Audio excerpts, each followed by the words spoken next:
Hi hello ಎಲ್ಲರಿಗೂ ನಮಸ್ಕಾರ. Welcome back to Pedanagari foods. ನಾನು ಗೀತಾ. ಇವತ್ತಿನ ರೆಸಿಪೀಸ್ ನಾರ್ತ್ ಕರ್ನಾಟಕ ಫೇಮಸ್ ಎಳ್ಳು ಅಮಾವಾಸ್ಯೆಯ ಸ್ಪೆಷಲ್ 4 ರೆಸಿಪಿಗಳನ್ನ ಈ ಒಂದೇ ವಿಡಿಯೋದಲ್ಲಿ ಹೇಳ್ಕೊಡ್ತಾ ಇದ್ದೀನಿ. ಅವು ಯಾವೆಂದರೆ ಕಡಲೆಕಾಳು ಉಸುಳಿ, ಪುಳಿಯೋಗರೆ, ಬದನೆಕಾಯಿ ಎಣ್ಣೆಗಾಯಿ ಮತ್ತು ಕಡಲೆಬೇಳೆ ಮಸಾಲೆ ವಡೆ. ಈ ರೆಸಿಪಿಗಳನ್ನ ತುಂಬ ಸಿಂಪಲ್ಲಾಗಿ ಹಾಗೆ ಟೇಸ್ಟಿಯಾಗಿ ಹೇಗೆ ಮಾಡ್ಕೊಳ್ಳೋದಂತ ನೋಡೋಣ. ಹಾಗೆ ಹೊಸದಾಗಿ ಯಾರಾದರೂ ನನ್ನ ಚಾನಲ್ನ ನೋಡ್ತಾ ಇದ್ರಿ ಅಂದರೆ ಈಗಲೇ ಸಬ್ಸ್ಕ್ರೈಬ್ ಮಾಡ್ಕೊಳ್ಳಿ. ಹಾಗೆ ಪಕ್ಕದಲ್ಲಿರೋ ಬೆಲ್ ಬಟನ್ ಕೂಡ ಕ್ಲಿಕ್ ಮಾಡಿ ಹೊಸದಾಗಿ ಬರೋ ವಿಡಿಯೋ ನೋಟಿಫಿಕೇಷನ್ಗೋಸ್ಕರ. ಹಾಗೆ ವಿಡಿಯೋ ಇಷ್ಟವಾಗಿದ್ದರೆ ಲೈಕ್ ಮಾಡಿ, ಶೇರ್ ಮಾಡಿ, ಕಮೆಂಟ್ ಮಾಡಿ. ಇದೇ ತರಹದ easy and tasty ರೆಸಿಪೀಸ್ಗಾಗಿ Pedanagari food ಚಾನಲ್ಗೆ ಸಬ್ಸ್ಕ್ರೈಬ್ ಆಗಿ ಅಂತ ಕೇಳ್ಕೊಳ್ತೀನಿ. ಇದು ಪಾರ್ಟ್ 2 ವಿಡಿಯೋ ಆಗಿರುತ್ತೆ. ಸೊ ಬನ್ನಿ, ಹಾಗಿದ್ರೆ ಇವತ್ತಿನ ರೆಸಿಪೀಸ್ನ 1 by 1 ಹೇಗೆ ಮಾಡ್ಕೊಳ್ಳೋದಂತ ನೋಡ್ಕೊಳ್ಳೋಣ. ಮೊದಲಿಗೆ ಕಡಲೆಕಾಳು ಉಸ್ಲಿ ರೆಸಿಪಿನ ಸ್ಟಾರ್ಟ್ ಮಾಡೋಣ ಬನ್ನಿ. ನಾನಿಲ್ಲಿ 1 ಕಪ್ಪು ಕಡಲೆಕಾಳನ್ನು ಬಿಸಿನೀರು ಹಾಕಿಬಿಟ್ಟು ಓವರ್ನೈಟ್ ನೆನೆಸಿಟ್ಟಿದ್ದೀನಿ. ಮಿನಿಮಮ್ 8 ತಾಸು ನೆನೆಸ್ಬೇಕು, ಅಂದರೆ ಕಡಲೆಕಾಳು ಉಸುಳಿ ಚೆನ್ನಾಗಿ ಬರುತ್ತೆ, ಚೆನ್ನಾಗಿ ಬೇಯುತ್ತೆ, ಹಾಗೆ ಚೆನ್ನಾಗಿ ಟೇಸ್ಟ್ ಬರುತ್ತೆ. ನಾನು 2 ರಿಂದ 3 ಸಲ ವಾಶ್ ಮಾಡ್ಕೊಂಡು ಬರ್ತೀನಿ. ನೋಡಿ, ಇವಾಗ ವಾಶ್ ಆಗಿದೆ. ಇದನ್ನು ಒಂದು ಕುಕ್ಕರ್ಗೆ ಹಾಕ್ತಾಯಿದ್ದೀನಿ. ಕುಕ್ಕರ್ಗೆ ಹಾಕಿಬಿಟ್ಟು ಅದು ಕಡಲೆಕಾಳು ಬೇಯೋಷ್ಟು ನೀರು ಹಾಕ್ಕೋಬೇಕು. 1-2 ಕಪ್ನಷ್ಟು ನಾನು ನೀರು ಹಾಕ್ಕೊಳ್ತಾ ಇದ್ದೀನಿ. 1 ಕಪ್ ಕಡಲೆಕಾಳಿದೆ, 2 ಕಪ್ನಷ್ಟು ನೀರು ಹಾಕ್ಕೊಂಡ್ಬಿಟ್ಟು ಸ್ವಲ್ಪ ಉಪ್ಪನ್ನು ಸೇರಿಸ್ಕೊಂಡು ಇದನ್ನು ನಾನು 3 ರಿಂದ 4 ವಿಷಲ್ ಕೂಗಿಸ್ಕೊಳ್ತೀನಿ.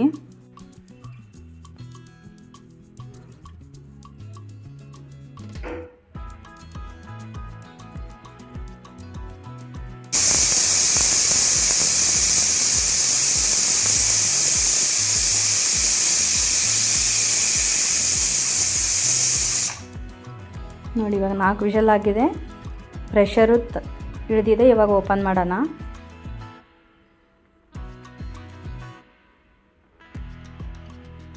ನೋಡಿ, ಕಡಲೆಕಾಳು ಇಷ್ಟು ಸಾಫ್ಟಾಗಿ ಬೆಂದಿರಬೇಕು. ಕಡಲೆಕಾಳು ಒಡಿಯೋಂಗೆ ಬೇಯಿಸ್ಕೋಬಾರ್ದು. ಈಚೆಗೆ ನೋಡಿದರೆ ಕಡಲೆಕಾಳು ಚೆನ್ನಾಗಿ ಸ್ಮ್ಯಾಶ್ ಆಗಬೇಕು, ಆ ಥರ ಬೇಯಿಸ್ಕೋಬೇಕು. ಒಡೆದೋದ್ರೆ ಚೆನ್ನಾಗಿರಂಗಿಲ್ಲ. ಈ ಥರ ಬೇಯಿಸ್ಕೊಳ್ಳಿ. ಇದನ್ನು ನಾನು ಒಂದು ಸ್ಟ್ರೈನರ್ಗೆ ಸೋಸ್ಕೊಳ್ತಾ ಇದ್ದೀನಿ ಕಡಲೆಕಾಳನ್ನು. ಇವಾಗ ನಾನು ಒಲೆ ಮೇಲೆ ಒಂದು ಪ್ಯಾನ್ ಇಟ್ಕೊಂಡು 2 ರಿಂದ 3 ಟೇಬಲ್ ಸ್ಪೂನ್ ಎಣ್ಣೆ ಹಾಕ್ಕೊಂಡೆ.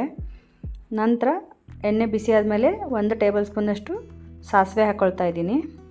ಸಾಸಿವೆ ಚಿಟಪಟ ಅಂದಮೇಲೆ 1 ಟೇಬಲ್ ಸ್ಪೂನ್ ಜೀರಿಗೆ ಹಾಕ್ಕೊಳ್ತಾ ಇದ್ದೀನಿ.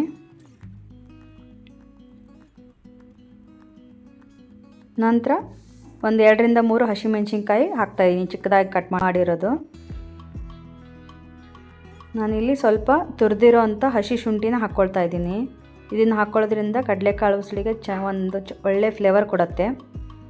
ಹಾಕಿಬಿಟ್ಟು ಫ್ರೈ ಮಾಡ್ಕೊಳ್ತೀನಿ.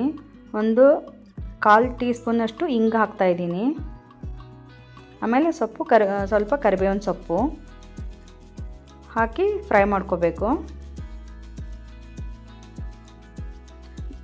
ನಂತರ ನಾನಿಲ್ಲಿ 1/4 ಟೀ ಸ್ಪೂನಷ್ಟು ಅರಿಶಿನ ಹಾಕ್ತಾಯಿದ್ದೀನಿ. ಹಾಕಿ ಫ್ರೈ ಮಾಡ್ಕೊಳ್ತೀನಿ. ನಂತರ ನಾನಿಲ್ಲಿ ಆವಾಗ ಬೇಯಿಸಿಟ್ಕೊಂಡಿದ್ವಲ್ಲ ಕಡಲೆಕಾಳನ್ನು, ಅದನ್ನು ಹಾಕ್ತಾಯಿದ್ದೀನಿ. ಇವಾಗ ಸ್ವಲ್ಪ ಉಪ್ಪನ್ನು ಸೇರಿಸ್ತಾ ಇದ್ದೀನಿ. ಕಡಲೆಕಾಳು ಬೇಯಿಸೋಕೆ ಉಪ್ಪು ಸೇರಿಸಿದ್ವಿ, ಇವಾಗ ನೋಡ್ಕೊಂಡು ಹಾಕ್ಕೊಳ್ಳಿ. ಇವಾಗ ನಾನಿಲ್ಲಿ 1 ಬೌಲ್ನಷ್ಟು ಫ್ರೆಶ್ ತೆಂಗಿನ ತುರಿನ ಹಾಕ್ತಾಯಿದ್ದೀನಿ, ಕಾಯಿ ತುರಿನ ಹಾಕಿಬಿಟ್ಟು ಇದನ್ನು ಚೆನ್ನಾಗಿ ಮಿಕ್ಸ್ ಮಾಡ್ಕೋಬೇಕು. ನೋಡಿ, ಇದನ್ನು ಮಿಕ್ಸ್ ಮಾಡ್ಬೇಕಾದ್ರೆ ಎಷ್ಟು ಚೆನ್ನಾಗಿ ಘಮ ಘಮ ಅಂತ ಅರೋಮಾ ಬರ್ತಾಯಿದೆ. ಕಿಚನೆಲ್ಲ ಘಮ ಘಮ ಅಂತ ಇದೆ ನಮಗೆ ಇವಾಗ ಇದು ಮಾಡಬೇಕಾದ್ರೆ. ಇವಾಗ ಎಲ್ಲ ರೆಡಿ ಆಯಿತು. ಕೊತ್ತಂಬರಿ ಸೊಪ್ಪನ್ನು ಹಾಕ್ತಾಯಿದ್ದೀನಿ. ಇದನ್ನು ತುಂಬ ಬೇಯಿಸ್ಕೊಳ್ಳೋದೇನು ಬೇಡ, ಆಲ್ರೆಡಿ ಕಡಲೆಕಾಳು ಬೆಂದಿದೆ, ಜಸ್ಟ್ ಫ್ರೈ ಮಾಡಿಕೊಂಡ್ರೆ ಸಾಕು. ಇವಾಗ ಫ್ಲೇಮ್ನ ಸ್ವಿಚ್ ಆಫ್ ಮಾಡ್ಕೊಂಡಿದ್ದೀನಿ, ಸಾಕು.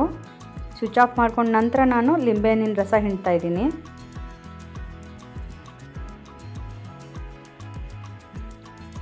ಲಿಂಬೆಹಣ್ಣಿನ ರಸ ಹಾಕಿದ ಮೇಲೆ ಒಂದು ಸಲ ಮಿಕ್ಸ್ ಮಾಡೋಣ. ನೋಡಿ, ಇವಾಗ ಕಡಲೆಕಾಳು ಉಸುಳಿ ರೆಡಿ ಆಗೋಯ್ತು. ಇವಾಗ ಇದನ್ನ ಒಂದು 5 ನಿಮಿಷ ಮುಚ್ಚಳ ಮುಚ್ಚಿಡೋಣ, ಅಂದರೆ ಅದು ಚೆನ್ನಾಗಿ ಉಪ್ಪು ಖಾರ ಎಲ್ಲ ಹೀರ್ಕೊಳ್ಳುತ್ತೆ. ಇವಾಗ ನೋಡು, ರೆಡಿ ಆಗೋಯ್ತು. ಜಸ್ಟ್ ನೀವು ಒಂದು 10 ಮಿನಿಟ್ಸ್ಲೇ ಬಿಡ್ಬೋದು ಇದನ್ನ ಪ್ರಸಾದಕ್ಕೆ ಅಥವಾ ಊಟಕ್ಕೆ ಏನಾದರೂ ಸೈಡ್ ಬೇಕಂದ್ರೂ ಮಾಡ್ಕೊಂಬಿಡ್ಬೋದು. ತುಂಬಾ ಚೆನ್ನಾಗಿರುತ್ತೆ. ನೋಡಿ ನಾನು ಇವಾಗ ಒಂದು ಸರ್ವಿಂಗ್ ಬೌಲ್ಗೆ ಸರ್ವ್ ಮಾಡ್ತಾಯಿದ್ದೀನಿ. ನೋಡಿದ್ರಲ್ಲ ಸಖತ್ ಟೇಸ್ಟಿಯಾಗಿ ಹಾಗೆಯೇ ಅಷ್ಟೇ ಸಿಂಪಲ್ಲಾಗಿ ಮಾಡ್ಕೊಳ್ಳೋ ಅಂಥ ಕಡಲೆಕಾಳು ಉಸಳಿ ರೆಡಿ ಆಗೋಯ್ತು. ತುಂಬ ಸಿಂಪಲ್ಲಾಗಿ ಮಾಡ್ಕೊಳ್ಳೋ ಅಂಥದ್ದು ತುಂಬಾ ರುಚಿಯಾಗಿರುತ್ತೆ. ನೀವು ಬೇಕಾದರೆ ಒಂದ್ಸಲ ಟ್ರೈ ಮಾಡಿ ನೋಡಿ, ಹಾಗೆ ಹೇಗೆ ಬಂತು ಅಂತ ಕಮೆಂಟ್ ಮಾಡಿ ತಿಳಿಸಿ. ಹಾಗೆ ಇದನ್ನ ಯಾವುದಾದ್ರೂ ಹಬ್ಬಗಳಿಗೂ ನೀವು ನೈವೇದ್ಯಕ್ಕೆ ಪ್ರಸಾದಕ್ಕೆ ಮಾಡ್ಕೋಬೋದು. ಆಮೇಲೆ ಊಟದ ಜೊತೆಗೂ ಸೈಡ್ ಡಿಶ್ ಆಗಿ ಮಾಡ್ಕೋಬೋದು. ನಂತರ ಪುಳಿಯೋಗರೆ ರೆಸಿಪಿನ ಸ್ಟಾರ್ಟ್ ಮಾಡೋಣ ಬನ್ನಿ. ಮೊದಲಿಗೆ ನಾನಿಲ್ಲಿ ಗ್ಯಾಸ್ ಮೇಲೆ ಒಂದು ಫ್ರೈಯಿಂಗ್ ಪ್ಯಾನ್ ಇಟ್ಕೊಂಡಿದ್ದೀನಿ. ಅದಕ್ಕೆ 2 ಟೇಬಲ್ ಸ್ಪೂನು ಎಣ್ಣೆ ಹಾಕ್ಕೊಂಡಿದ್ದೀನಿ. ಎಣ್ಣೆ ಬಿಸಿ ಆದಮೇಲೆ 1 ಟೀ ಸ್ಪೂನಷ್ಟು ಸಾಸಿವೆ ಹಾಕ್ಕೊಳ್ತಾ ಇದ್ದೀನಿ. ಸಾಸಿವೆ ಚಿಟಪಟ ಅಂದಮೇಲೆ 1 ಟೀ ಸ್ಪೂನು ಜೀರಿಗೆ ಹಾಕ್ಕೊಳ್ತಾ ಇದ್ದೀನಿ. ನಂತರ 1 ಟೇಬಲ್ ಸ್ಪೂನು ಕಡಲೆಬೇಳೆ, 1 ಟೇಬಲ್ ಸ್ಪೂನ್ ಉದ್ದಿನಬೇಳೆ, 1 ಟೇಬಲ್ ಸ್ಪೂನು ಶೇಂಗಾ ಬೀಜ ಹಾಕ್ಕೊಂಡು, ನಂತರ ಒಂದು 6 ಇಂದ 8 ನಾನು ಇಲ್ಲಿ ಗೋಡಂಬಿನ ಹಾಕ್ಕೊಂಡು ಫ್ರೈ ಮಾಡ್ಕೊಳ್ತಾ ಇದ್ದೀನಿ. ಗೋಡಂಬಿ ಆಪ್ಷನಲ್, ನಿಮ್ಗೆ ಬೇಕಾದರೆ ಹಾಕ್ಕೊಳ್ಳಿ, ಇಲ್ಲಾಂದರೆ ಬಿಡಿ.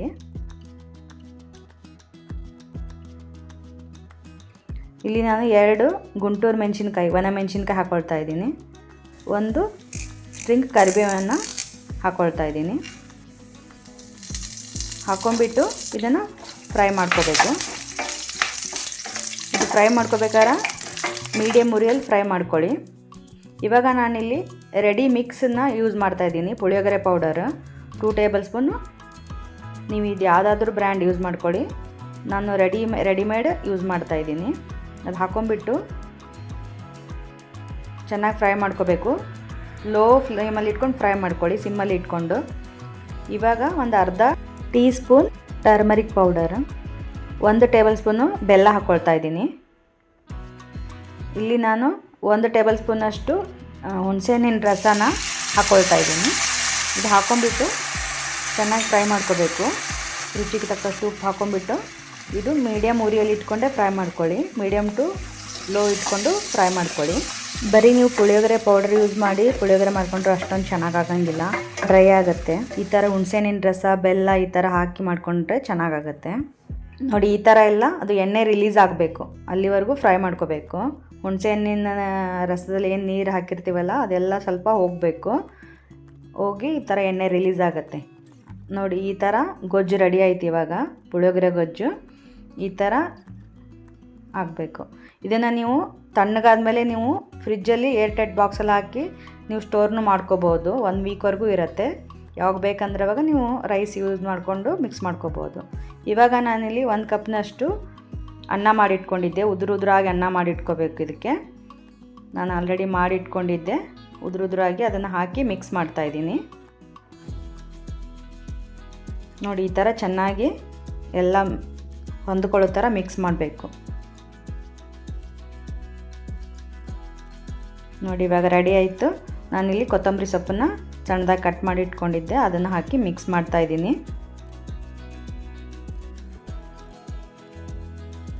ನೋಡಿ ಇವಾಗ ಪುಳಿಯೋಗರೆ ರೆಡಿ ಆಯಿತು. ಇವಾಗ ಇದನ್ನು ಲಿಡ್ ಮುಚ್ಚಿಬಿಟ್ಟು ಒಂದು 30 ಸೆಕೆಂಡ್ಸು ಫುಲ್ಲು ಲೋ ಫ್ಲೇಮಲ್ಲಿ ಇಟ್ಕೊಳ್ಳಿ. ಅಂದರೆ ಪುಳಿಯೋಗರೆ ತುಂಬ ಚೆನ್ನಾಗಿ ಟೇಸ್ಟ್ ಬರುತ್ತೆ. ನೋಡಿ ಇವಾಗ 30 ಸೆಕೆಂಡ್ಸ್ ಆಗಿದೆ. ಇವಾಗ ನಾನು ಓಪನ್ ಮಾಡಿ ಮಿಕ್ಸ್ ಮಾಡ್ತಾಯಿದ್ದೀನಿ. ನೋಡಿ ಇವಾಗ ಪರ್ಫೆಕ್ಟಾದ ಪುಳಿಯೋಗರೆ ರೆಡಿ ಆಯಿತು. ಒಂದು 5 ಮಿನಿಟ್ಸ್ ಸಾಕು ನಿಮ್ಗೆ ಇದನ್ನು ರೆಡಿ ಮಾಡ್ಕೊಳ್ಳಿಕ್ಕೆ. ನಾನಿಲ್ಲಿ ಸರ್ವ್ ಮಾಡ್ತಾಯಿದ್ದೀನಿ. ನೋಡಿದ್ರಲ್ಲ ಸಖತ್ ಟೇಸ್ಟಿಯಾಗಿ ಹಾಗೆ ಅಷ್ಟೇ ಸಿಂಪಲ್ಲಾಗಿ ಮಾಡ್ಕೊಳ್ಳೋ ಅಂಥ ಪುಳಿಯೋಗರೆ ರೆಡಿ ಆಗೋಯ್ತು. ತುಂಬ ಸಿಂಪಲ್ಲಾಗಿ ಮಾಡ್ಕೊಳ್ಳೋ ಅಂಥದ್ದು ತುಂಬಾ ರುಚಿಯಾಗಿರುತ್ತೆ. ನೀವು ಬೇಕಾದರೆ ಒಂದ್ಸಲ ಟ್ರೈ ಮಾಡಿ ನೋಡಿ, ಹಾಗೆ ಹೇಗೆ ಬಂತು ಅಂತ ಕಮೆಂಟ್ ಮಾಡಿ ತಿಳಿಸಿ. ನೀವು ಅಂಗಡಿಯಿಂದ ತಂದಿರೋ ಯಾವುದೇ ಬ್ರ್ಯಾಂಡ್ ಪೌಡರ್ನಾದ್ರೂ ಯೂಸ್ ಮಾಡ್ಕೋಬೋದು, ಅಥವಾ ಹೋಮ್ ಮೇಡ್ ಪುಳಿಯೋಗರೆ ಪೌಡರ್ನಾದರೂ ಯೂಸ್ ಮಾಡ್ಕೋಬೋದು. ಬಟ್ ನೀವು ಮಾಡ್ಕೋಬೇಕಾದ್ರೆ ನಾನು ತೋರಿಸಿರೋಂಥ ಪ್ರೊಸೀಜರ್ಲಿ ಮಾಡಿಕೊಂಡ್ರೆ ಪುಳಿಯೋಗರೆ ತುಂಬ ಟೇಸ್ಟಿಯಾಗಿ ಬರುತ್ತೆ. ಅಂದರೆ ಡ್ರೈ ಫೀಲ್ ಆಗೋಲ್ಲ ನಿಮಗೆ. ಬರೀ ಪುಳಿಯೋಗರೆ ಪೌಡರ್ ಯೂಸ್ ಮಾಡಿದರೆ ತುಂಬ ಡ್ರೈ ಆಗುತ್ತೆ. ಈ ಥರ ಮಾಡಿಕೊಂಡ್ರೆ ತುಂಬ ಟೇಸ್ಟಿಯಾಗಿ ಬರುತ್ತೆ. ಸೊ ಇವಾಗ ಬದನೆಕಾಯಿ ಎಣ್ಗಾಯಿ ರೆಸಿಪಿನ ಹೇಗೆ ಮಾಡ್ಕೊಳ್ಳೋದು ಅಂತ ನೋಡೋಣ. ಮೊದಲಿಗೆ ನಾನಿಲ್ಲಿ ಗ್ಯಾಸ್ ಮೇಲೆ ಒಂದು ಪ್ಯಾನ್ ಇಟ್ಕೊಂಡಿದ್ದೀನಿ. ಅದಕ್ಕೆ 1 ಟೇಬಲ್ ಸ್ಪೂನಷ್ಟು ಎಣ್ಣೆ ಹಾಕ್ಕೊಳ್ತಾ ಇದ್ದೀನಿ. ನಂತರ 1 ಟೇಬಲ್ ಸ್ಪೂನು ಜೀರಿಗೆ ಹಾಕ್ಕೊಳ್ತಾ ಇದ್ದೀನಿ. ಜೀರಿಗೆ ಫ್ರೈ ಆದ ನಂತರ 2 ದೊಡ್ಡ ಈರುಳ್ಳಿನ ಉದ್ದುದ್ದವಾಗಿ ಕಟ್ ಮಾಡಿ ಇಟ್ಕೊಂಡಿದ್ದೆ, ಅದನ್ನು ಹಾಕ್ಕೊಳ್ತಾ ಇದ್ದೀನಿ. ನಂತರ 4 ರಿಂದ 5 ಹಸಿಮೆಣಸಿನ್ಕಾಯಿ, ಆಮೇಲೆ ಸ್ವಲ್ಪ ಉಪ್ಪು ಎಲ್ಲನೂ ಹಾಕ್ಕೊಂಡ್ಬಿಟ್ಟು ಇದನ್ನ ಫ್ರೈ ಮಾಡ್ಕೋಬೇಕು. ನೋಡಿ ಈ ಥರ ಟ್ರಾನ್ಸ್ಪರೆಂಟಾಗಿ ಆಗಬೇಕು ಈರುಳ್ಳಿ ಎಲ್ಲ. ಅಲ್ಲಿವರೆಗೂ ಫ್ರೈ ಮಾಡಿಕೊಂಡು ನಂತರ ನಾನು ಒಂದಿಷ್ಟು ಕೊತ್ತಂಬರಿ ಸೊಪ್ಪನ್ನು ಹಾಕ್ಕೊಂಡು ಫ್ರೈ ಮಾಡ್ಕೊಳ್ತಾ ಇದ್ದೀನಿ. ತುಂಬ ಬೇಯಿಸ್ಕೊಳ್ಳೋದೇನು ಬೇಡ, ನೋಡಿ ಈ ಥರ ಆದರೆ ಸಾಕು. ಇವಾಗ ನಾನು ಗ್ಯಾಸ್ನ ಸ್ವಿಚ್ ಆಫ್ ಮಾಡ್ತಾ ಇದ್ದೀನಿ. ಇದು ಇವಾಗ ಕಂಪ್ಲೀಟಾಗಿ ಕೂಲ್ ಆಗಲಿ. ತಣ್ಣಗಾಗುವಷ್ಟರಲ್ಲಿ ನಾವು ಬದನೆಕಾಯನ್ನು ಕಟ್ ಮಾಡ್ಕೊಳ್ಳೋಣ. ನಾನಿಲ್ಲಿ ಒಂದು ಅರ್ಧ kg ಬದನೆಕಾಯಿನ ತೊಗೊಂಡಿದ್ದೀನಿ. ಬದನೆಕಾಯಿ ನೋಡಿ ಈ ಥರ ಚಿಕ್ಕ ಚಿಕ್ಕದಾಗಿ ಫ್ರೆಶ್ ಬದನೆಕಾಯಿಯನ್ನು ಆರಿಸ್ಕೊಂಡು ತೊಗೊಳ್ಳಿ. ನಾನಿಲ್ಲಿ ಪರ್ಪಲ್ ಕಲರ್ ಬದನೆಕಾಯಿನ ತೊಗೊಂಡಿದ್ದೀನಿ. ಚಿಕ್ಕದಾಗಿರಬೇಕು, ಅಂದರೆ ಬದನೆಕಾಯಿ ತುಂಬ ಚೆನ್ನಾಗಾಗುತ್ತೆ. ಇಲ್ಲಿ ನಾನು ಒಂದು ಮಿಕ್ಸಿಂಗ್ ಬೌಲ್ಗೆ ಒಂದಿಷ್ಟು ನೀರು ಹಾಕ್ಕೊಂಡ್ಬಿಟ್ಟು ಅದಕ್ಕೆ ಉಪ್ಪನ್ನು ಹಾಕ್ಕೊಂಡಿದ್ದೀನಿ. ಉಪ್ಪು ಹಾಕ್ಕೊಳ್ಳೋದ್ರಿಂದ ಬದನೆಕಾಯಿ ಏನು ಕಟ್ ಮಾಡಿ ಹಾಕ್ತೀವಲ್ಲ ಅದು ಕಪ್ಪಗಾಗಲ್ಲ. ಇದೊಂದು ಟಿಪ್ಸ್ ಅಂತ ಅಂದ್ಕೊಳ್ಳಿ. ನೋಡಿ ಈ ಥರ ಬದನೆಕಾಯಿನ 1ರಲ್ಲಿ 4 ಭಾಗ ಮಾಡಿಬಿಟ್ಟು ಹಾಕಬೇಕು. ಆಮೇಲೆ ಸ್ವಲ್ಪ ತುಂಬು ಕಟ್ ಮಾಡಿ ಹಾಕಬೇಕು. ನೋಡಿ ನಾನು ಇಲ್ಲಿ ವಿಡಿಯೋದಲ್ಲಿ ತೋರಿಸ್ತಾ ಇದ್ದೀನಿ ನೋಡಿ ಈ ಥರ ಒಂದು 70% ಕಟ್ ಮಾಡ್ಕೋಬೇಕು. ಕಟ್ ಮಾಡ್ಕೊಂಡು ನೋಡಿ ಒಳಗಡೆ ಎಲ್ಲ ಸ್ವಲ್ಪ ಚೆಕ್ ಮಾಡ್ಕೊಳ್ಳಿ, ಹುಳು ಅದು ಇರುತ್ತೆ ಸಮ್ ಟೈಮು. ನೋಡಿ ಈ ಥರ ಎಲ್ಲ ಕಟ್ ಮಾಡಿ ಇದನ್ನು ನೀರಲ್ಲೆಲ್ಲ ಡಿಪ್ ಮಾಡಿಡಿ, ಅಂದರೆ ಬದನೆಕಾಯಿ ಸ್ಟಫಿಂಗ್ ಮಾಡ್ಕೊಳ್ಳೋಕ್ಕೆ ಈಸಿ ಆಗುತ್ತೆ. ಆವಾಗ ನಾವೇನು ಫ್ರೈ ಮಾಡಿಟ್ಟಿದ್ವಲ್ಲ ಆನಿಯನ್ನನ್ನು, ಅದನ್ನು ಇವಾಗ ಒಂದು ಮಿಕ್ಸಿ ಜಾರಿಗೆ ಹಾಕ್ಕೊಂಡ್ಬಿಟ್ಟು ಅದಕ್ಕೆ ನಾನಿಲ್ಲಿ ಒಂದು 5 ಬಾದಾಮನ್ನ ಸೇರಿಸ್ಕೊಂಡು ಮಿಕ್ಸಿ ಮಾಡ್ಕೊಳ್ತೀನಿ. ನೋಡಿ ಇವಾಗ ಮಿಕ್ಸಿ ಮಾಡ್ಕೊಂಬಂದೆ. ನೋಡಿ ಈ ಥರ ನುಣ್ಣಗೆ ಪೇಸ್ಟ್ ಮಾಡ್ಕೋಬೇಕು. ಬಾದಾಮ್ ಬೀಜ ಆಪ್ಷನಲ್ಲು, ಬೇಡ ಅಂದರೆ ನೀವು ಸ್ಕಿಪ್ ಮಾಡ್ಕೊಳ್ಳಿ. ಹಾಕಿದರೆ ಟೇಸ್ಟ್ ತುಂಬ ಚೆನ್ನಾಗಿರುತ್ತೆ, ಆಮೇಲೆ ಗ್ರೇವಿನೂ ರಿಚ್ ಆಗಿರುತ್ತೆ. ನೋಡಿ ನಾನು ಅದನ್ನೀಗ ಒಂದು ಮಿಕ್ಸಿಂಗ್ ಬೌಲಿಗೆ ಹಾಕ್ಕೊಳ್ತಾ ಇದ್ದೀನಿ ಗ್ರೈಂಡ್ ಮಾಡಿದ್ದನ್ನು. ನಂತರ ನಾನಿಲ್ಲಿ ಹುರಿದಿರೋಂಥ ಶೇಂಗಾದ ಪುಡಿನ ಹಾಕ್ಕೊಳ್ತಾ ಇದ್ದೀನಿ 2 ಟೇಬಲ್ ಸ್ಪೂನು, ಅಂದರೆ ಕಡಲೆ ಬೀಜದ ಪುಡಿ. 2 ಟೇಬಲ್ ಸ್ಪೂನು ಹುರಿದು ಪುಡಿ ಮಾಡಿರತಕ್ಕಂಥ ಎಳ್ಳಿನ ಪುಡಿ, 2 ಟೇಬಲ್ ಸ್ಪೂನು ಹುರಿದು ಪುಡಿ ಮಾಡಿರ್ತಕ್ಕಂಥ ಹುಚ್ಚೆಳ್ಳು ಪುಡಿ ಅಥವಾ ಗುರೆಳ್ಳು ಪುಡಿ ಅಂತ ಕರಿತೇವೆ. 1 ಟೀ ಸ್ಪೂನ್ ಅರಿಶಿನ, 1 ಟೇಬಲ್ ಸ್ಪೂನು ಧನಿಯಾ ಪುಡಿ, 2 ಟೇಬಲ್ ಸ್ಪೂನು ಕೆಂಪು ಖಾರದ ಪುಡಿ, 1 ಟೇಬಲ್ ಸ್ಪೂನು ಬೆಲ್ಲ, ಆಮೇಲೆ ರುಚಿಗೆ ತಕ್ಕಷ್ಟು ಉಪ್ಪು, ಆಮೇಲೆ ನಂತರ ಸಣ್ಣದಾಗಿ ಕಟ್ ಮಾಡಿರ್ತಕ್ಕಂಥ ಕೊತ್ತಂಬರಿ ಸೊಪ್ಪು, ಆಮೇಲೆ ನಾನಿಲ್ಲಿ 2 ಟೇಬಲ್ ಸ್ಪೂನಷ್ಟು ಹುಣಸೆಹಣ್ಣಿನ ರಸನ ಹಾಕ್ಕೊಂಡು ಇದನ್ನು ಚೆನ್ನಾಗಿ ಮಿಕ್ಸ್ ಮಾಡ್ಕೊಳ್ತಾ ಇದ್ದೀನಿ. ನೋಡಿ ಈ ಥರ ಚೆನ್ನಾಗಿ ಮಿಕ್ಸ್ ಮಾಡ್ಕೋಬೇಕು. ಒಂದು ಸ್ವಲ್ಪ ನೀರನ್ನು ಆ್ಯಡ್ ಮಾಡಿಕೊಂಡು ಇನ್ನೊಂದು ಸ್ವಲ್ಪ ಮಿಕ್ಸ್ ಮಾಡ್ಕೊಳ್ತೀನಿ, ಅಂದರೆ ಕನ್ಸಿಸ್ಟೆನ್ಸಿ ಅದರಲ್ಲಿ ಬದನೆಕಾಯಲ್ಲಿ ತುಂಬೋ ಥರ ಇರಬೇಕು. ನೋಡಿ ಈ ಕನ್ಸಿಸ್ಟೆನ್ಸಿಯಲ್ಲಿ ಇರಬೇಕು. ನೋಡಿ ಆವಾಗ ನಾವೇನು ಕಟ್ ಮಾಡಿ ಇಟ್ಟಿದ್ವಲ್ಲ ಬದನೆಕಾಯಿನ, ಆ ನೀರನ್ನು ಒಂದು ಬೌಲಿಗೆ ತೆಗಿತಾ ಇದ್ದೀನಿ. ತೆಗೆದುಬಿಟ್ಟು ನೋಡಿ ಇವಾಗ ಚೆನ್ನಾಗಿ ಅದು ಕಟ್ ಮಾಡಿರೋದು ಚೆನ್ನಾಗಿ ಓಪನ್ ಆಗಿದೆ ಬದನೆಕಾಯಿ. ಆ ಥರ ಹಾಕಿಡೋದ್ರಿಂದ ನಮಗೆ ಬದನೆಕಾಯಿನ ಸ್ಟಫಿಂಗ್ ಮಾಡ್ಕೊಳ್ಳಿಕ್ಕೆ ತುಂಬ ಚೆನ್ನಾಗಿ ಈಸಿಯಾಗಿ ತುಂಬ್ಕೋಬೋದು. ನೋಡಿ ಈ ಥರ ಓಪನ್ ಮಾಡ್ಕೊಂಬಿಟ್ಟು ನಾವು ಅದನ್ನೇನು ಇವಾಗ ಮಸಾಲ ಮಿಕ್ಸರ್ ರೆಡಿ ಮಾಡ್ಕೊಂಡ್ವಲ್ಲ ಅದನ್ನು ಇದರೊಳಗೆ ಈ ಥರ ಓಪನ್ ಮಾಡಿ 4 ಭಾಗಕ್ಕೂ ಈ ಥರ ತುಂಬ್ಕೋಬೇಕು. ನಿಧಾನವಾಗಿ ಓಪನ್ ಮಾಡಿ ತುಂಬ್ಕೋಬೇಕು. ನೋಡಿ ಈ ಥರ ತುಂಬಿಬಿಟ್ಟು ಒಂದು ಬೌಲಲ್ಲಿ ಇಟ್ಕೊಳ್ತಾ ಇದ್ದೀನಿ. ಗ್ರೇವಿ ಕನ್ಸಿಸ್ಟೆನ್ಸಿ ಇಷ್ಟೇ ಇದ್ದರೆ ಚೆನ್ನಾಗಿ ನೀವು ಒಳಗಡೆ ಫಿಲ್ ಮಾಡ್ಕೋಬೋದು. ನೋಡಿ ಈ ಥರ ಎಲ್ಲ ಭಾಗಕ್ಕೂ ಚೆನ್ನಾಗಿ ಒಳಗಡೆ ತುಂಬ್ಕೋಬೇಕು. ನೋಡಿ ಇವಾಗ ಎಲ್ಲ ನಾನು ತುಂಬಿಕೊಂಡು ರೆಡಿ ಇಟ್ಕೊಂಡೆ. ಅದರಲ್ಲಿ ಇಷ್ಟು ಮಸಾಲ ಉಳ್ಕೊಂಡಿದೆ. ನಂತರ ನಾನಿಲ್ಲಿ ಒಲೆ ಮೇಲೆ ಒಂದು ಕುಕ್ಕರ್ ಇಟ್ಕೊಂಡು ಅದಕ್ಕೆ ಒಂದು 3 ಟೇಬಲ್ ಸ್ಪೂನಷ್ಟು ಎಣ್ಣೆ ಹಾಕ್ಕೊಳ್ತಾ ಇದ್ದೀನಿ. ಎಣ್ಣೆ ಬಿಸಿ ಆದಮೇಲೆ 1 ಟೇಬಲ್ ಸ್ಪೂನು ಸಾಸಿವೆ ಹಾಕ್ಕೊಳ್ತಾ ಇದ್ದೀನಿ. ಸಾಸಿವೆ ಎಲ್ಲ ಚಿಟಪಟ ಅಂದಮೇಲೆ ಜೀರಿಗೆ ಹಾಕ್ಕೊಳ್ತಾ ಇದ್ದೀನಿ. ನಂತರ ನಾನಿಲ್ಲಿ ಒಂದು ಪಲಾವ್ ಎಲೆ, 1 ಇಂಚು ಚಕ್ಕೆ, 2 ಏಲಕ್ಕಿ ಹಾಕ್ಕೊಳ್ತಾ ಇದ್ದೀನಿ. ಹಾಕೊಂಡ್ಬಿಟ್ಟು ಇದನ್ನು ಚೆನ್ನಾಗಿ ಫ್ರೈ ಮಾಡ್ಕೋಬೇಕು. ನಂತರ ನಾನಿಲ್ಲಿ 1 ದೊಡ್ಡ ಆನಿಯನನ್ನು ಸಣ್ಣದಾಗಿ ಕಟ್ ಮಾಡಿ ಇಟ್ಕೊಂಡಿದ್ದೆ, ಅದನ್ನು ಹಾಕಿದ್ದೀನಿ. ಆಮೇಲೆ 2 ಸ್ಟ್ರಿಂಗ್ ಕರಿಬೇವನ್ನು ಹಾಕ್ತಾಯಿದ್ದೀನಿ. ಹಾಕಿಬಿಟ್ಟು ಇದನ್ನು ಚೆನ್ನಾಗಿ ಒಂದು ಸಲ ಫ್ರೈ ಮಾಡ್ಕೋಬೇಕು ಮೀಡಿಯಮ್ ಫ್ಲೇಮ್ ಇಟ್ಕೊಂಡು. ಆಮೇಲೆ ಇವಾಗ ಸ್ವಲ್ಪ ಉಪ್ಪನ್ನು ಹಾಕ್ತಾಯಿದ್ದೀನಿ, ಅಂದರೆ ಆನಿಯನ್ನ ಸಪ್ಪೆ ಸಪ್ಪೆ ಇರಲ್ಲ. ಇವಾಗ ಸ್ವಲ್ಪ ಉಪ್ಪು ಹಾಕೋದ್ರಿಂದ ಚೆನ್ನಾಗಿ ಟೇಸ್ಟ್ ಬರುತ್ತೆ.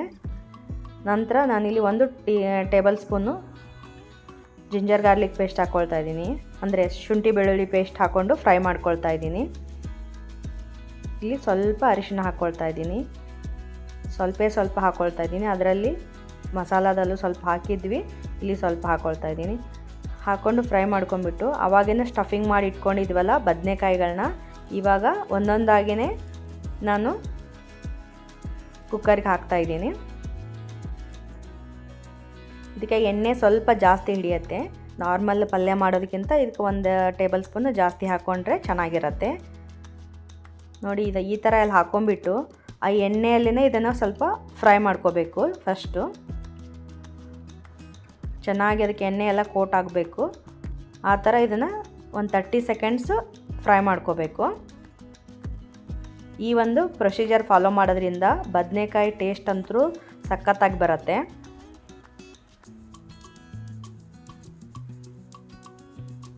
ನೋಡಿ ಮತ್ತೆ ಮಧ್ಯೆ ಸ್ವಲ್ಪ ಮಿಕ್ಸ್ ಮಾಡಿಕೊಂಡು ಸ್ವಲ್ಪ ಅದು ಎಣ್ಣೆಯಲ್ಲಿ ಚೆನ್ನಾಗಿ ಫ್ರೈ ಮಾಡ್ಕೊಳ್ಳಿ. ಅದು ಸ್ವಲ್ಪ ಬ್ರೌನ್ ಥರ ಆಗುತ್ತೆ ನೋಡಿ ಆ ಥರ ನಾನು ತೋರಿಸ್ತಾ ಇದ್ದೀನಲ್ಲ ಆ ಥರ ಆಗುತ್ತೆ ನೋಡಿ. ಆ ಥರ ಆಗೋವರೆಗೂ ಸ್ವಲ್ಪ ಫ್ರೈ ಮಾಡ್ಕೊಳ್ಳಿ.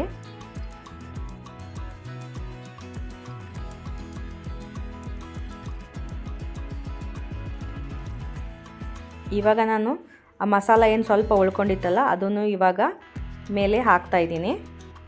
ಅಂದರೆ ಇದನ್ನು ಸ್ವಲ್ಪ ಉಳಿಯೋಂಗೆ ಮಾಡ್ಕೋಬೇಕು, ಅಂದರೆ ಗ್ರೇವಿ ಚೆನ್ನಾಗಿ ಬರುತ್ತೆ. ಹಾಕಿಬಿಟ್ಟು ಅದನ್ನು ಒಂದು ಸಲ ಚೆನ್ನಾಗಿ ಮಿಕ್ಸ್ ಮಾಡ್ಕೊಳ್ಳೋಣ. ಬದನೆಕಾಯಿ ಹಾಕಿದ ತಕ್ಷಣ ಇಮಿಡಿಯೇಟ್ ನೀರು ಹಾಕಕ್ಕೆ ಹೋಗಬೇಡಿ, ಫಸ್ಟ್ ಎಣ್ಣೆಯಲ್ಲಿ ಫ್ರೈ ಮಾಡ್ಕೋಬೇಕು. ಈ ಟಿಪ್ಸ್ನ ನೀವು ಫಾಲೋ ಮಾಡೋದ್ರಿಂದ ಬದನೆಕಾಯಿ ಟೇಸ್ಟ್ ಅಂತೂ ಆಸಮ್ಮಾಗಿ ಬರುತ್ತೆ. ನಂತರ ನಾನಿಲ್ಲಿ ಆ ಬೌಲ್ಗೆ ಸ್ವಲ್ಪ ನೀರು ಹಾಕ್ಕೊಂಡ್ಬಿಟ್ಟು ಆ ನೀರನ್ನು ಸ್ವಲ್ಪ ಹಾಕ್ತಾಯಿದ್ದೀನಿ. ಮಸಾಲೆ ಏನು ಮಾಡ್ಕೊಂಡಿದ್ವಲ್ಲ ಆ ಬೌಲ್ಗೆ ನೀರು ಹಾಕ್ಕೊಂಡು ಮಿಕ್ಸ್ ಮಾಡ್ಕೊಂಡು ಹಾಕ್ಕೊಂಡ್ಬಿಟ್ಟು ಒಂದು ಸಲ ಮಿಕ್ಸ್ ಮಾಡೋಣ. ನೋಡಿ ಇವಾಗ ಗ್ರೇವಿನ ಚೆಕ್ ಮಾಡ್ಕೊಳ್ಳಿ, ಅದು ಕುಕ್ ಆಗುವಷ್ಟು ಸ್ವಲ್ಪ ನೀರು ಹಾಕಿಬಿಟ್ಟು, ಯಾಕಂದರೆ ಬದನೆಕಾಯಿ ಬೇಯಬೇಕಲ್ವ, ಅದಕ್ಕೆ ಎಷ್ಟು ಬೇಕೋ ನೋಡಿ ಅಷ್ಟು ನೀರನ್ನು ಹಾಕ್ಕೊಂಡ್ಬಿಟ್ಟು ಒಂದು ಸಲ ಮಿಕ್ಸ್ ಮಾಡಿ ನಾನಿವಾಗ ಕುಕ್ಕರ್ ಲಿಡ್ಡನ್ನು ಮುಚ್ಚಿಬಿಟ್ಟು ಇದನ್ನು 1 ವಿಷಲ್ ಮಾಡ್ಕೊಳ್ಳಿ. ನಾನು ಆ್ಯಕ್ಚುಲಿ 2 ವಿಷಲ್ ಮಾಡ್ಕೊತೀನಿ, ಯಾಕಂದರೆ ನಮ್ಮ ಮನೇಲಿ ಸ್ವಲ್ಪ ಸಾಫ್ಟಾಗಿ ಇಷ್ಟಪಡ್ತಾರೆ ಬದನೆಕಾಯಿನ. ಸೊ ಹಾಗಾಗಿ ನಾನು 2 ವಿಷಲ್ ಮಾಡ್ಕೊಳ್ತೀನಿ. ನೀವು 1 ವಿಷಲ್ ಮಾಡ್ಕೊಳ್ಳಿ, ಮೀಡಿಯಮ್ ಆಗಿರುತ್ತೆ ಬದನೆಕಾಯಿ. ನೋಡಿ ಇವಾಗ 1 ವಿಷಲ್ ಆಯಿತು, ಆಮೇಲೆ ಪ್ರೆಷರೆಲ್ಲ ರಿಲೀಸ್ ಆಯಿತು. ಇವಾಗ ನಾನು ಕುಕ್ಕರ್ನ ಓಪನ್ ಮಾಡ್ತಾಯಿದ್ದೀನಿ. ನೋಡಿ ಇವಾಗ ಬದನೆಕಾಯಿ ರೆಡಿಯಾಗಿದೆ. ನಾನು ಕಟ್ ಮಾಡಿರ್ತಕ್ಕಂಥ ಕೊತ್ತಂಬರಿ ಸೊಪ್ಪನ್ನು ಹಾಕಿ ಒಂದು ಸಲ ಮಿಕ್ಸ್ ಮಾಡ್ತೀನಿ. ನೋಡಿ ಗ್ರೇವಿ ಕನ್ಸಿಸ್ಟೆನ್ಸಿ ಈ ಥರ ಇದೆ. ನೋಡಿ ಇವಾಗ ಎಣ್ಣೆ ಬದನೆಕಾಯಿ ರೆಡಿ ಆಗೋಯ್ತು. ನಾನು ಬೌಲ್ಗೆ ಸರ್ವ್ ಮಾಡ್ತಾಯಿದ್ದೀನಿ. ನೋಡಿದ್ರಲ್ಲ ಸಖತ್ ಟೇಸ್ಟಿಯಾಗಿ ಹಾಗೆ ಅಷ್ಟೇ ಸಿಂಪಲ್ಲಾಗಿ ಮಾಡ್ಕೊಳ್ಳೋ ಅಂಥ ನಾರ್ತ್ ಕರ್ನಾಟಕ ಸ್ಟೈಲ್ ಎಣ್ಣೆ ಬದನೆಕಾಯಿ ಪಲ್ಯ ರೆಡಿ ಆಗೋಯ್ತು. ತುಂಬ ಸಿಂಪಲ್ಲಾಗಿ ಮಾಡ್ಕೊಳ್ಳೋ ಅಂಥದ್ದು ತುಂಬಾ ರುಚಿಯಾಗಿರುತ್ತೆ. ನೀವು ಬೇಕಾದರೆ ಒಂದ್ಸಲ ಟ್ರೈ ಮಾಡಿ ನೋಡಿ, ಹಾಗೆ ಹೇಗೆ ಬಂತು ಅಂತ ಕಮೆಂಟ್ ಮಾಡಿ ತಿಳಿಸಿ. ನಾರ್ತ್ ಕರ್ನಾಟಕ ಅಂದರೆ ಮೊದಲಿಗೆ ನೆನಪಾಗೋದೇ ಜೋಳದ ರೊಟ್ಟಿ ಎಣ್ಣೆ ಬದನೆಕಾಯಿ ಪಲ್ಯ. ತುಂಬ ಫೇಮಸ್ ಡಿಶ್ ಅಂತ ಹೇಳ್ಬೋದು ಇದು. ಸೊ ಜೋಳದ ರೊಟ್ಟಿ ಚಪಾತಿ ಬಿಸಿ ಅನ್ನಕ್ಕೆ ತುಂಬ ಸಖತ್ತಾಗಿರುತ್ತೆ. ಆ್ಯಕ್ಚುಲಿ ಎಣ್ಣೆ ಬದನೆಕಾಯಿ ರೆಸಿಪಿ ಮೋಸ್ಟ್ ರಿಕ್ವೆಸ್ಟೆಡ್ ರೆಸಿಪಿ ಅಂತ ಹೇಳ್ಬೋದು. ತುಂಬ ಜನ ಕೇಳ್ಕೊಂಡಿದ್ರಿ ಎಣ್ಣೆ ಬದನೆಕಾಯಿ ಮಾಡಿ ತೋರಿಸಿ ಅಂತಂತ ಹೇಳಿ. ಅವರೆಲ್ಲರಿಗೂ ಈ ವಿಡಿಯೋ ಇಷ್ಟವಾಗಿದೆ ಅಂದ್ಕೊಂಡಿದ್ದೀನಿ. ಯಾರಿಗೆಲ್ಲ ಈ ವಿಡಿಯೋ ಇಷ್ಟವಾಗಿದೆ ವಿಡಿಯೋಗೊಂದು ಲೈಕ್ ಮಾಡಿ, ಹಾಗೆ ನಿಮ್ಮ ಫ್ರೆಂಡ್ಸ್ ಆ್ಯಂಡ್ ಫ್ಯಾಮ್ಲಿಗೆ ಈ ವಿಡಿಯೋನ ಶೇರ್ ಮಾಡಿ, ಹಾಗೆ ನಿಮ್ಗೆ ಏನು ಅನ್ನಿಸ್ತು ಅಂತ ಕಮೆಂಟ್ ಮಾಡಿ. ನೆಕ್ಸ್ಟ್ ರೆಸಿಪಿ ಕಡಲೆಬೇಳೆ ಮಸಾಲೆ ವಡೆ ಹೇಗೆ ಮಾಡ್ಕೊಳ್ಳೋದಂತ ನೋಡೋಣ. ಮೊದಲಿಗೆ ನಾನಿಲ್ಲಿ ಒಂದು ಬೌಲ್ ತೊಗೊಂಡಿದ್ದೀನಿ, ಅದಕ್ಕೆ 1 ಕಪ್ಪು ಕಡಲೆಬೇಳೆನ ಹಾಕ್ಕೊಳ್ತಾ ಇದ್ದೀನಿ. ಇದಕ್ಕೆ ಇವಾಗ ನೀರನ್ನು ಹಾಕಿಬಿಟ್ಟು 2 ರಿಂದ 3 ಸಾರಿ ಇದನ್ನು ಚೆನ್ನಾಗಿ ತೊಳ್ಕೊಬೇಕು. ಅಂದರೆ ಆ ಕಡಲೆಬೇಳೆ ಒಳಗಿನ ಡಸ್ಟ್ ಇರೋದೆಲ್ಲ ಹೋಗಬೇಕು. ಅದಕ್ಕೆ ನಾನು ತೊಳ್ಕೊಂಡು ಬರ್ತೀನಿ ಇದನ್ನ. ನೋಡಿ ಇವಾಗ ತೊಳೆದಿದ್ದಾಯಿತು. ಇವಾಗ ಇದಕ್ಕೆ ಕಡಲೆಬೇಳೆ ನೆನೆಯಷ್ಟು ನೀರನ್ನು ಹಾಕಿಬಿಟ್ಟು 2 ರಿಂದ 3 ತಾಸು ನೆನೆಸಬೇಕು. ನೋಡಿ ಇವಾಗ 3 ತಾಸು ನಾನು ನೆನೆಸಿದ್ದೇನೆ ಇದನ್ನು. ನೋಡಿ ಇಷ್ಟು ಚೆನ್ನಾಗಿ ನೆನೆದಿದೆ. ಕಡಲೆಬೇಳೆ ನೆನೆದಾಗ ನೋಡಿ ಈ ಥರ ಇರಬೇಕು. ಇದಕ್ಕಿಂತ ಜಾಸ್ತಿನೂ ನೆನಿಬಾರ್ದು, ಇದಕ್ಕಿಂತ ಕಡಿಮೆನೂ ನೆನಿಬಾರ್ದು. ಇಷ್ಟು ನೆನೆದ್ರೆ ವಡೆ ತುಂಬ ಕ್ರಿಸ್ಪಿಯಾಗಿ ಬರುತ್ತೆ. ನೀವು ತುಂಬ ಹೊತ್ತುಗಳ ಕಾಲ ನೆನೆಸಿದರೆ ವಡೆ ಕ್ರಿಸ್ಪಿಯಾಗಿ ಬರೋದಿಲ್ಲ. ಸೊ ಹಾಗಾಗಿ 2 ಗಂಟೆಯಿಂದ 3 ಗಂಟೆ ಮಾತ್ರ ನೆನೆಸಬೇಕು. ಆಮೇಲೆ ನಾವು ಒಂದು ಬೌಲ್ಗೆ ಒಂದು ಸ್ಟ್ರೈನರ್ ಇಟ್ಕೊಂಡು ಅದನ್ನು ನೀರೆಲ್ಲ ಸ್ಟ್ರೈನ್ ಮಾಡಿಕೊಂಡೆ. ನಂತರ ಇದನ್ನು ಅದರೊಳಗಿನ ನೀರೆಲ್ಲ ಹೋಗಲಿ ಹಾಗೆ ಇಡೋಣ ಒಂದು 5 ನಿಮಿಷ. ಅಷ್ಟರಲ್ಲಿ ನಾನು ಒಂದು ಮಿಕ್ಸಿ ಜಾರ್ಗೆ 1 ಗಡ್ಡೆ ಬೆಳ್ಳುಳ್ಳಿ, ಒಂದು 5 ಹಸಿಮೆಣಸಿನ್ಕಾಯಿ, 1 ಇಂಚು ಶುಂಠಿ ಕಟ್ ಮಾಡಿದ್ದು ಹಾಕ್ಕೊಳ್ತಾ ಇದ್ದೀನಿ. ಆಮೇಲೆ ಒಂದು ಅರ್ಧ ಇಂಚಿನಷ್ಟು ಚಕ್ಕೆ ಹಾಕ್ಕೊಳ್ತಾ ಇದ್ದೀನಿ. ನಂತರ 1 ಟೀ ಸ್ಪೂನು ಜೀರಿಗೆ. ಇದು ಹಾಕ್ಕೊಂಬಿಟ್ಟು ಇದನ್ನು ಪೇಸ್ಟ್ ಮಾಡ್ಕೋಬೇಕು. ನೋಡಿ ಇವಾಗ ಪೇಸ್ಟ್ ರೆಡಿ ಆಯಿತು. ನೋಡಿ ಈ ಥರ ಇರಬೇಕು. ಇದು ಮೇನ್ ಮಸಾಲ ವಡೆಗೆ. ನೋಡಿ ಈ ಥರ ಪೇಸ್ಟ್ ಮಾಡ್ಕೋಬೇಕು. ಇವಾಗ ಇದನ್ನು ಒಂದು ಬೌಲ್ಗೆ ಹಾಕ್ಕೊಳ್ತಾ ಇದ್ದೀನಿ.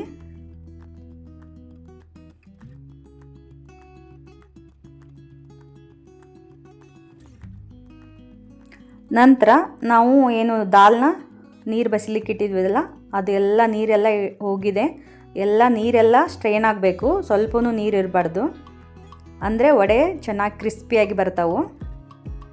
ಇದನ್ನು ನೀರನ್ನು ಜಾಲಿಗೆ ಹಾಕಿಬಿಟ್ಟು ಒಂದು 10 ನಿಮಿಷ ಹಾಗೆ ಬಿಟ್ಬಿಡಿ, ಅಂದರೆ ನೀರೆಲ್ಲ ಕೆಳಗೆ ಬಂದುಬಿಡತ್ತೆ. ಇವಾಗ ಅದನ್ನ ಅದೇ ಮಿಕ್ಸಿ ಜಾರಿಗೆ ಕಡಲೆಬೇಳೆನ ಹಾಕ್ಕೊಳ್ತಾ ಇದ್ದೀನಿ.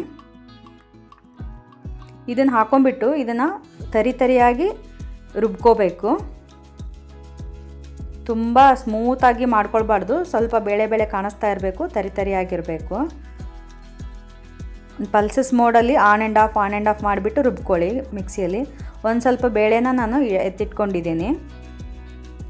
ನೋಡಿ ಇವಾಗ ಮಿಕ್ಸಿ ಮಾಡ್ಕೊಂಡು ಬಂದಾಯಿತು. ನೋಡಿ ಈ ಥರ ಇರಬೇಕು, ತರಿಯಾಗಿ ಇರಬೇಕು. ಒಂದು ಸ್ವಲ್ಪ ಬೇಳೆನೂ ಕಾಣಿಸ್ತಾ ಇರಬೇಕು, ಅಂದರೆ ವಡೆ ತುಂಬ ಚೆನ್ನಾಗಿ ಬರುತ್ತೆ. ಇದು ತುಂಬ ಇಂಪಾರ್ಟೆಂಟ್ ಆಗುತ್ತೆ, ನೀವು ಬೇಳೆನ ಹೇಗೆ ಗ್ರೈಂಡ್ ಮಾಡ್ಕೊತೀರ ಅನ್ನೋದು. ವಡೆ ಗರಿ ಆಗಿರುತ್ತೆ, ಹಾಗೆ ಟೆಕ್ಸ್ಚರು ಅಷ್ಟು ಚೆನ್ನಾಗಿ ಬರುತ್ತೆ. ನಾ ಹೇಳೋ ಟಿಪ್ನ ಖಂಡಿತವಾಗಿ ನೀವು ಫಾಲೋ ಮಾಡಿ ಈ ಥರ ಗರಿಯಾದ ವಡೆಗಳನ್ನ ನೀವು ಮಾಡ್ಕೋಬೋದು. ರುಬ್ಬಿರ್ತಕ್ಕಂಥ ಕಡಲೆಬೇಳೆನ ಒಂದು ಬೌಲ್ಗೆ ಹಾಕ್ಕೊಂಡಿದ್ದೀನಿ. ಇವಾಗ ಒಂದಿಷ್ಟು ಕೊತ್ತಂಬರಿ ಸೊಪ್ಪು, 1 ಬೌಲ್ನಷ್ಟು ಸಬ್ಬಸಿಗೆ ಸೊಪ್ಪು ಸಣ್ಣದಾಗಿ ಕಟ್ ಮಾಡಿರಬೇಕು. ಆಮೇಲೆ ಕರಿಬೇವು ಸಣ್ಣದಾಗಿ ಕಟ್ ಮಾಡಿರ್ತಕ್ಕಂಥದ್ದು. ನಂತರ 2 ಈರುಳ್ಳಿನ ನಾನು ತುಂಬ ಚಿಕ್ಕದಾಗಿ ಕಟ್ ಮಾಡ್ಕೋಬೇಕು. ಫೈನಾಗಿ ಕಟ್ ಮಾಡಿಕೊಂಡ್ರೆ ವಡೆ ತುಂಬ ಚೆನ್ನಾಗಿ ಬರುತ್ತೆ. ಅದನ್ನು ಹಾಕ್ಕೊಂಡು ನಂತರ ರುಚಿಗೆ ತಕ್ಕಷ್ಟು ಉಪ್ಪು, ಟೇಬಲ್ ಸ್ಪೂನು ಅಕ್ಕಿ ಹಿಟ್ಟನ್ನು ಹಾಕ್ಕೊಳ್ತಾ ಇದ್ದೀನಿ. ಅಕ್ಕಿ ಹಿಟ್ಟು ಹಾಕೊಳ್ಳೋದ್ರಿಂದ ವಡೆ ತುಂಬ ಕ್ರಿಸ್ಪಿಯಾಗಿ ಬರುತ್ತೆ. ಆಮೇಲೆ ಬೈಂಡಿಂಗು ತುಂಬ ಚೆನ್ನಾಗಿ ಬರುತ್ತೆ. ನೀವು ಎಣ್ಣೆಯಲ್ಲಿ ಹಾಕಿದಾಗ ಎಣ್ಣೆಯಲ್ಲೆಲ್ಲ ಬಿಟ್ಕೊಳ್ಳೋದಿಲ್ಲ, ಆಮೇಲೆ ಎಣ್ಣೆನೂ ಕುಡಿಯೋದಿಲ್ಲ. ವಡೆಗಳು ತುಂಬ ಚೆನ್ನಾಗಿ ಬರುತ್ತೆ. ಇದನ್ನು ನೀರು ಹಾಕದೇ ಬೇಳೆ ಮತ್ತು ಆನಿಯನ್ನ ತೇವಾಂಶದಲ್ಲೇ ಕಲಿಸ್ಕೋಬೇಕಾಗತ್ತೆ. ನೋಡಿ ಈ ಕನ್ಸಿಸ್ಟೆನ್ಸಿಯಲ್ಲಿ ಇರಬೇಕು. ಇವಾಗ ನಾವು ಒಂದು ಸ್ವಲ್ಪ ಕಡಲೆಬೇಳೆ ನೆನೆಸಿದ್ದು ತೆಗೆದಿಟ್ಟಿದ್ವಲ್ಲ ಅದನ್ನು ಮಿಕ್ಸ್ ಮಾಡ್ಕೊಳ್ಳೋಣ. ಸ್ವಲ್ಪ ಕಡಲೆಬೇಳೆ ಹಾಕೋದ್ರಿಂದ ವಡೆಗಳು ತುಂಬ ಚೆನ್ನಾಗಿ ಕಾಣಿಸುತ್ತೆ. ಹಾಗೆ ತಿನ್ನಬೇಕಾದ್ರೆ ಮಧ್ಯೆ ಬಾಯಲ್ಲಿ ಬೇಳೆಗಳು ಸಿಗ್ತಾ ಇರುತ್ತೆ, ಕ್ರಂಚಿಯಾಗಿ ಫೀಲ್ ಆಗುತ್ತೆ ನಿಮಗೆ. ನೋಡಿ ಈ ಥರ ಅದನ್ನು ಎಲ್ಲ ಮಿಕ್ಸ್ ಮಾಡಿಬಿಟ್ಟು ಈ ಥರ ನಾನು ಒಂದು ಉಂಡೆಗಳನ್ನ ಮಾಡಿಟ್ಕೊಳ್ತಾ ಇದ್ದೀನಿ. ಅಂದರೆ ಎಲ್ಲ ವಡೆಗಳು ಒಂದೇ ಶೇಪಲ್ಲಿ ಬರುತ್ತೆ. ನೀವು ಹಾಗೆ ವಡೆ ಮಾಡ್ಕೊಂಡ್ಬಿಟ್ಟು ಹಾಗೆ ಎಣ್ಣೆಯಲ್ಲೂ ಹಾಕ್ಕೋಬೋದು 1 by 1. ನಾನು ಇಲ್ಲಿ ಒಂದೇ ಸೈಜಲ್ಲಿ ಬರುತ್ತೆ, ಒಂದೇ ಸಾರಿ ಮಾಡಿ ಇಟ್ಕೊಳ್ತಾ ಇದ್ದೀನಿ ಎಲ್ಲನೂ. ನೋಡಿ ಈ ಥರ ಮಾಡಿ ನಾನು ರೆಡಿ ಇಟ್ಕೊಂಡೆ. ಇವಾಗ ಒಲೆ ಮೇಲೆ ನಾನು ಎಣ್ಣೆ ಆಲ್ರೆಡಿ ಕಾಯಕ್ಕಿಟ್ಟಿದ್ದೀನಿ. ಎಣ್ಣೆ ಕಾಯ್ದಿದೆ ನೋಡಿ. ಇವಾಗ ಈ ಥರ ಅದನ್ನ ಪ್ರೆಸ್ ಮಾಡಿಬಿಟ್ಟು ಎಣ್ಣೆಯಲ್ಲಿ ಡೀಪ್ ಫ್ರೈ ಮಾಡಬೇಕು. ಎಣ್ಣೆ ಫಸ್ಟು ಚೆನ್ನಾಗಿ ಕಾದಿರಬೇಕು. ನಂತರ ಮೀಡಿಯಮ್ ಫ್ಲೇಮಲ್ಲಿ ಇಟ್ಕೊಂಡು ಇದನ್ನು 2 ಸೈಡು ಈ ಥರ ಕರಿಬೇಕು. ಫಸ್ಟ್ ಒಂದು 30 ಸೆಕೆಂಡ್ಸು ಮೊದಲು ಫ್ರೈ ಆಗಲಿ, ನಂತರ ಒಂದು ತಿರುವು ಹಾಕ್ಕೊಳ್ಳಿ. ಒಂದು 30 ಸೆಕೆಂಡ್ಸ್ ಆದಮೇಲೆ ನೋಡಿ ಎಷ್ಟು ಚೆನ್ನಾಗಿ ಬರ್ತಾ ಇದೆ ಕಲರು.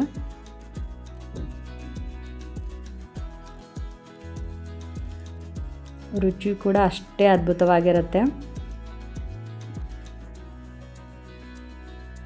ನೋಡಿ ಈ ಥರ ಕಲರ್ ಬಂದರೆ ಸಾಕು, ಗೋಲ್ಡನ್ ಬ್ರೌನು. ಇವಾಗ ತೆಗೆದುಬಿಡೋಣ ಇವನ್ನ. ಇನ್ನೊಂದು ನೆನಪಿರಲಿ, ಫ್ಲೇಮು ಮಧ್ಯಮ ಉರಿಯಲ್ಲೇ ಇರಲಿ.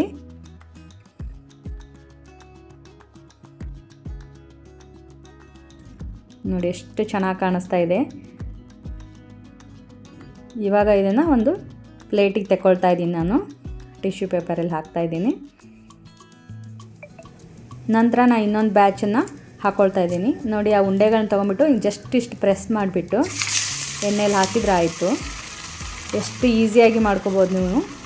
ನೋಡಿ, ಎಣ್ಣೆಲಿ ಸ್ವಲ್ಪನೂ ಹೊಡಿತಾ ಇಲ್ಲ, ಅಷ್ಟು ಚೆನ್ನಾಗಿ ಬರ್ತಾಯಿದೆ. ಯಾಕಂದರೆ ನಾವು ಒಂದು ಸ್ಪೂನ್ ಅಕ್ಕಿ ಹಿಟ್ಟು ಹಾಕಿದ್ದೇವಲ್ಲ, ಅದು ಬೈಂಡಿಂಗ್ ಚೆನ್ನಾಗಾಗಿರುತ್ತೆ. ಹಾಗಾಗಿ ನೀವು ಎಣ್ಣೆಲಿ ಹಾಕ್ಕೊಂಡಾಗ ಸ್ವಲ್ಪನೂ ಒಡೆಯೋದಿಲ್ಲ, ಹಾಗೆ ಕ್ರಿಸ್ಪಿಯಾಗೂ ಬರುತ್ತೆ ಅಕ್ಕಿ ಹಿಟ್ಟು ಹಾಕಿರೋದ್ರಿಂದ.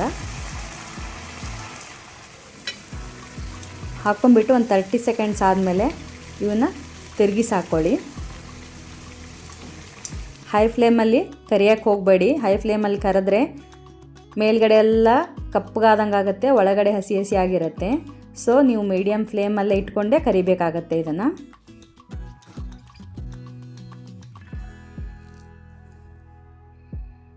ನೋಡಿ ಎಷ್ಟು ಈಸಿಯಾಗಿ ಮಾಡ್ಕೋಬೋದು.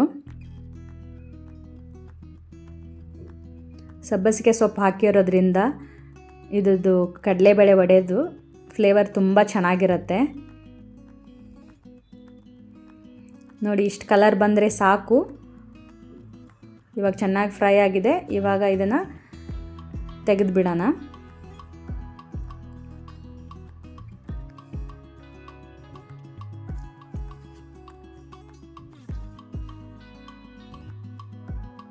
ಕಲರ್ ನೋಡಿ ಎಷ್ಟು ಚೆನ್ನಾಗಿ ಕಾಣಿಸ್ತಾ ಇದೆ. ವಾವ್!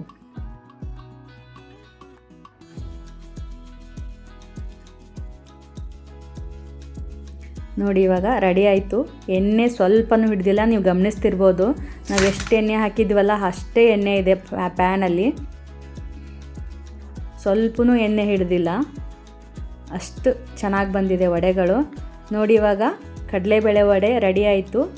ನಾನು ಪ್ಲೇಟಿಗೆ ಸರ್ವ್ ಮಾಡ್ತಾಯಿದ್ದೀನಿ. ತುಂಬ ಕ್ರಿಸ್ಪಿಯಾಗಿ ಬಂದಿದೆ.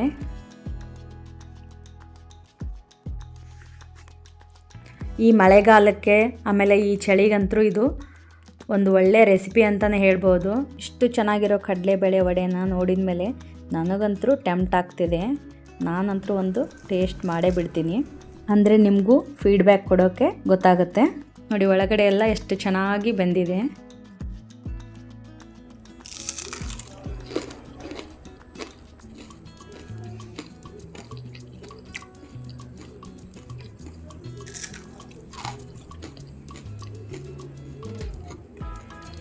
ನೋಡಿ, ಕೇಳಿಸ್ಕೊಂಡ್ರಲ್ಲ ಎಷ್ಟು ಕ್ರಿಸ್ಪಿಯಾಗಿ ಬಂದಿದೆ ವಡೆ ಅಂತ ಹೇಳ್ಬಿಟ್ಟು. ಟೇಸ್ಟ್ ಕೂಡ ಅಷ್ಟೇ ಅಮೇಝಿಂಗ್ ಆಗಿದೆ. ಇದ್ರ ಜೊತೆಗೆ ಒಂದು ಕಪ್ ಟೀ ಅಥವಾ ಕಾಫಿ ಇದ್ದುಬಿಟ್ರಂತೂ ಇನ್ನೂ ಇದ್ರ ಟೇಸ್ಟ್ ಇನ್ನೂ ಎನ್ಹಾನ್ಸ್ ಆಗುತ್ತೆ. ಸೊ ನೋಡಿದ್ರಲ್ಲ, ಸಖತ್ ಟೇಸ್ಟಿಯಾಗಿ ಹಾಗೆ ಅಷ್ಟೇ ಸಿಂಪಲ್ಲಾಗಿ ಮಾಡ್ಕೊಳ್ಳೋವಂಥ ಕಡಲೆಬೇಳೆ ಮಸಾಲೆ ವಡೆ ರೆಡಿಯಾಗೋಯ್ತು. ತುಂಬ ಸಿಂಪಲ್ಲಾಗಿ ಮಾಡ್ಕೊಳ್ಳೋವಂಥದ್ದು ತುಂಬಾ ರುಚಿಯಾಗಿರುತ್ತೆ. ನೀವು ಬೇಕಾದರೆ ಒಂದ್ಸಲ ಟ್ರೈ ಮಾಡಿ ನೋಡಿ, ಹಾಗೆ ಹೇಗೆ ಬಂತು ಅಂತ ಕಮೆಂಟ್ ಮಾಡಿ ತಿಳಿಸಿ. ಹಾಗೆ ವಿಡಿಯೋ ಇಷ್ಟವಾಗಿದ್ದರೆ ಒಂದು ಲೈಕ್ ಮಾಡಿ. ಮತ್ತೊಂದು ಇಂಟ್ರೆಸ್ಟಿಂಗ್ ರೆಸಿಪಿಯೊಂದಿಗೆ ಮತ್ತೆ ಬರ್ತೀನಿ. ಅಲ್ಲಿವರೆಗೂ take care, bye. Thanks for watching.